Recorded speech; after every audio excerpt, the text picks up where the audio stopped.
जिला सदर जनाब साहब, यहाँ आए हुए तमाम नेशनल कॉन्फ्रेंसेस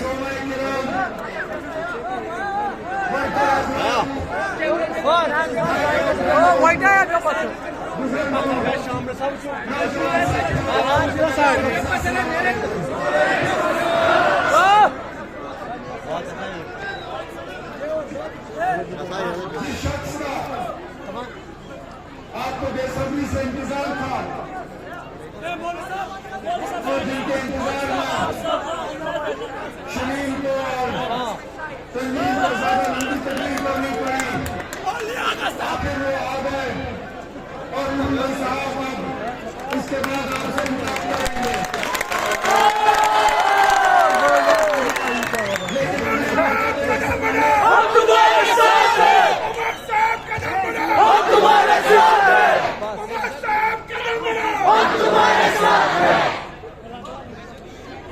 सुबह से मुल्ला साहब फारूक साहब के साथ प्रोग्रामों में लगे रहे, तो मैंने इनसे गुजारिश की और मैं इनसे कहा कि प्रोटोकॉल छोड़िए, पहले मैं तस्वीर करता हूँ।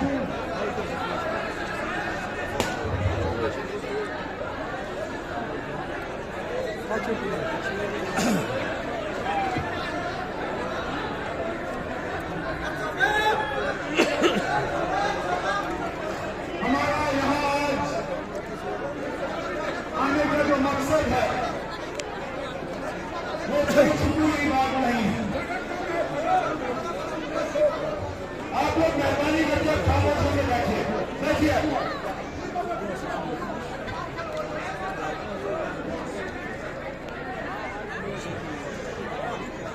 13 मई को श्रीनगर बड़गांव के 3 असेंबली हल्के, जिला गांधरबल और जिला शुपिया का 1 असेंबली हल्का वोटरों ने फैसला करना है कि अगले 5 साल के लिए हिंदुस्तान के सबसे बड़े ऐवान में नुमाइंदे के तौर पर वो किसको भेजना चाहते हैं। मैदान में नुमाइंदे बहुत हैं और अभी से लेकर 13 तारीख तक आपको एक मौका है कि आप तमाम नुमाइंदों की तरफ देख के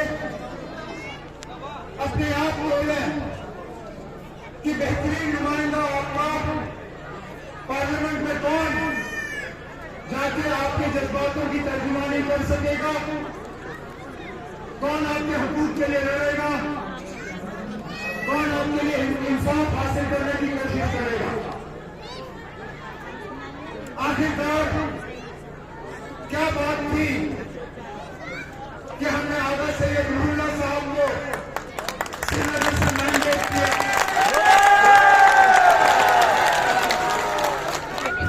जिस श्रीनगर की सीट में इस इलेक्शन से पहले 2019 में जनाब फारूक अब्दुल्ला साहब नेशनल कॉन्फ्रेंस के सदर खुद यहां से मेंबर पार्लियामेंट थे। आखिर क्या वजह थी कि फारूक साहब ने अपना सीट जो है वो जनाब आगा मुल्ला साहब के हवाले की। हम तुम्हारे साथ हैं, हम तुम्हारे साथ हैं।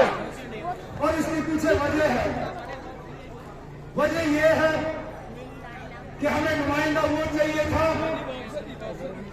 जो यहां लड़े, जो मौकूफ पे कायम रहे, जो बिना खौफ, बिना डर, बिना पीछे हटे हुए आपके जज्बातों की तर्जुमानी करे। जो लड़ाई हम लड़ने जा रहे हैं उसमें एक तरफ से तो हमें सियासी ताकत भी लगानी है, लेकिन दूसरी तरफ से हमें की भी जरूरत है।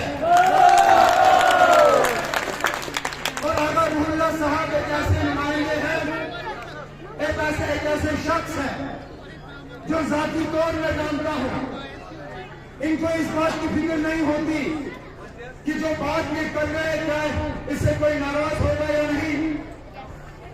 इनको इस बात की परवाह नहीं कि जो बात ये कर रहे हैं किसी को इससे गुस्सा होगा या नहीं। इनको सिर्फ एक बात की परवाह रहती है कि क्या ये जो बात करने जा रहे हैं ये सच है या नहीं है, क्या ये मौकूफ के साथ जुड़े हैं या नहीं है। इसको और किसी बात की परवाह नहीं और किसी बात की फिक्र नहीं है।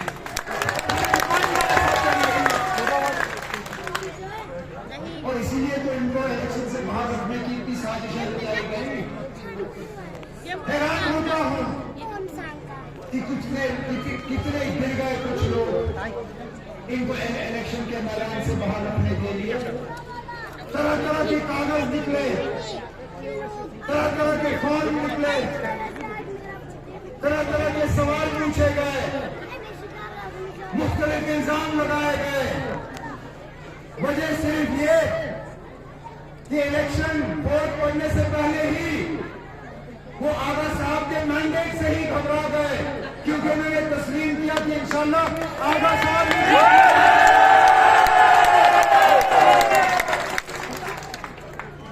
लेकिन आगा साहब का यहां से जीत के जाना ये हमारे लिए जरूरी क्यों है?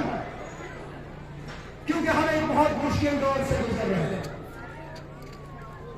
आज जिस दौर से हम गुजर रहे हैं, इस दौर और जिस वक्त बाबा कौम शेर कश्मीर शेख मोहम्मद अब्दुल्ला ने अपना सियासी मिशन शुरू किया, उन दोनों में ज्यादा फर्क नहीं है। उस वक्त शेर कश्मीर ने हमें इक्तिसादी गुलामी से आजादी दिलवाई। सियासी गुलाम थे हम। शेर कश्मीर ने हमें शख्सी राज से जब उन्होंने मुकाबला किया तो सियासी जो गुलामी है उससे हमें आजाद किया। आज अगर आप देखो तो दोबारा हम उसी दौर पर खड़े हैं जहां हमारी जबान को ताला लगाने की कोशिश की जाती है, हमारी जमहूरियत को जख्म पहुंचाने की कोशिश की जाती है। एक सोची समझी साजिश के तहत हमें इक्तिसादी तौर गुलाम बनाने की कोशिश की जा रही है। हमारे जमीनों को जो है हड़पने की कोशिश, हमारी नौकरियां, हमारे ठेके, हमारा रोजगार, यहां तक कि सरकारी मुलाजमत में भी, सरकारी दफ्तरों में भी आज जब हम जाते हैं तो हमें अपना कोई नहीं दिखता। ज्यादातर वहां काम करने वाले जो है वो बाहर से आए हुए होते हैं। 370 हटाया गया, उस वक्त हमसे कहा गया कि इसके बाद तरक्की ही तरक्की होगी, नौजवानों को रोजगार मिलेगा, यहां लोगों की परेशानियां खत्म होंगी, किसी तरह की शिकायत नहीं रहेगी। लेकिन आज 5 अगस्त 2019 के बाद के 4.5 साल हो गए, हम मजबूर हो गए पूछने पे कि खुदारा हमें बताइए ना, हमारी जिंदगी में कौन सी बेहतरी आई।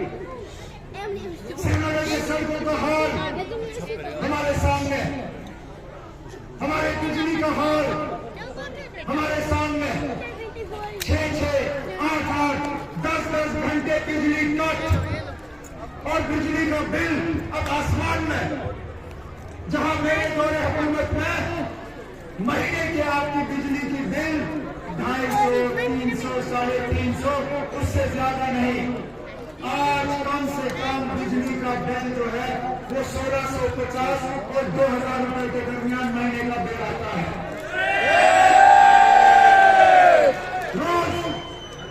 रोज ये नए मीटर लाते हैं और मीटर के बुनियाद पे झूठे वादे। पहले कहा मीटर लगाओ 24 घंटे बिजली मिलेगी, लोगों ने मीटर लगाया। फिर कहा ये मीटर के पास है, आप स्मार्ट मीटर लाओ, लोगों ने स्मार्ट मीटर लगाया। सोचा इससे बिजली के निजाम में बेहतरी आएगी उसके बाद फिर कहा नहीं स्मार्ट मीटर नहीं चलेगा, फिर डिजिटल मीटर लाए और डिजिटल मीटर भी गजब के मीटर है। पहले पैसा भरना पड़ता है, फिर शायद लाइट आएगी, अगर लाइट ना भी हो तो उस मीटर से आहिस्ता आहिस्ता जो है आपका पैसा निकलना शुरू हो जाता है। जैसे तनवीर ने कहा आज नहीं तो कल इंशाल्लाह असेंबली के इलेक्शन होंगे, आपकी हुकूमत बनेगी, इन मीटरों का भी हम इलाज करके आपको दे देंगे।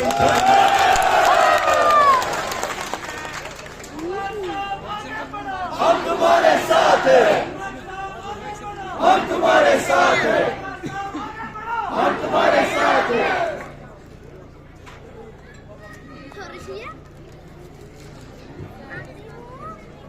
आज सब तंजीमें नेशनल कॉन्फ्रेंस को हराने पर निकली हुई है।